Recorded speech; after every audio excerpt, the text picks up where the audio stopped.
Bonjour à tous, dans cette vidéo, on va parler du squat. Le squat est certainement le mouvement le plus populaire quand on parle de HIIT. Le squat est un mouvement fonctionnel qui fait travailler beaucoup de groupes musculaires et notamment des gros groupes musculaires qui dépensent beaucoup d'énergie. On va vous montrer dans cette vidéo les différentes formes de squat, du plus simple au plus complexe, que vous pourrez adapter lors de vos HIIT. Place à la pratique. Donc voici le mouvement du squat. Il va y avoir deux phases. Une phase excentrique où les quadriceps, les fessiers ischiaux vont venir freiner la descente, et une phase concentrique, dynamique, où on va venir se propulser vers le haut et se remettre en position initiale. Il faudra bien faire attention à conserver le dos dans une position naturelle, pas complètement lordosé, ni non plus le dos arrondi lorsqu'on fait un squat. Le squat, ça donne ça. Je descends doucement, je contrôle la descente, et je me relève. Je redescends à 90 degrés et je remonte. De face, il va être important de regarder l'alignement des genoux au niveau des pieds. Et je remonte.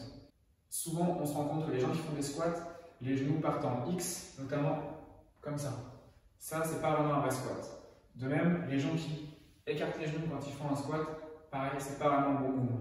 Le bon mouvement, les genoux restent dans l'alignement. Si on parle maintenant du poids du corps, lorsqu'on fait un squat, on va remettre principalement le poids du corps dans les talons. Donc maintenant, si vous débutez dans le HIIT, il existe des variantes au squat, du plus simple au plus compliqué. On va pouvoir commencer avec un squat à 45 degrés, ça devrait donner ça. Puis un squat normal, soit un squat à 90 degrés.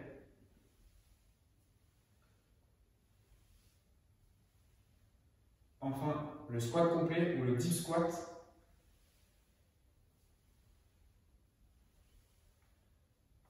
Où on vient engager les fessiers davantage, on descend en dessous les genoux. Ensuite, il va y avoir le squat sauté. Ça va être un squat à 80 degrés suivi d'un saut.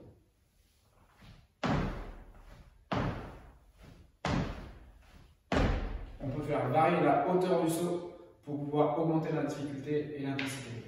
Ensuite, l'autre variante, c'est qu'on va pouvoir modifier l'écartement au niveau des jambes pour pouvoir travailler d'autres groupes musculaires.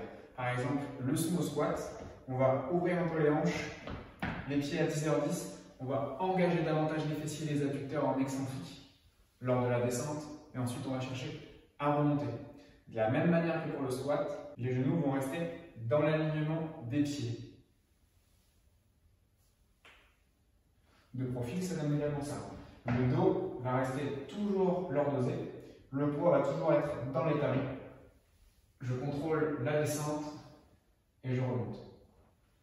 Il existe aussi le squat groupé, où les genoux et les pieds restent collés l'un à l'autre. Je cherche à descendre et je monte.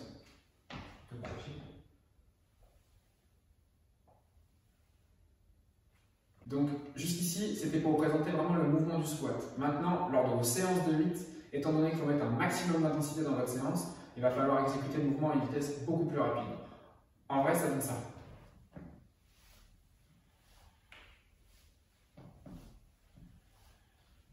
Pour le squat jump, ça va être dans le principe la même chose que pour le squat, à savoir descendre bas, sauter, rester le maximum de temps.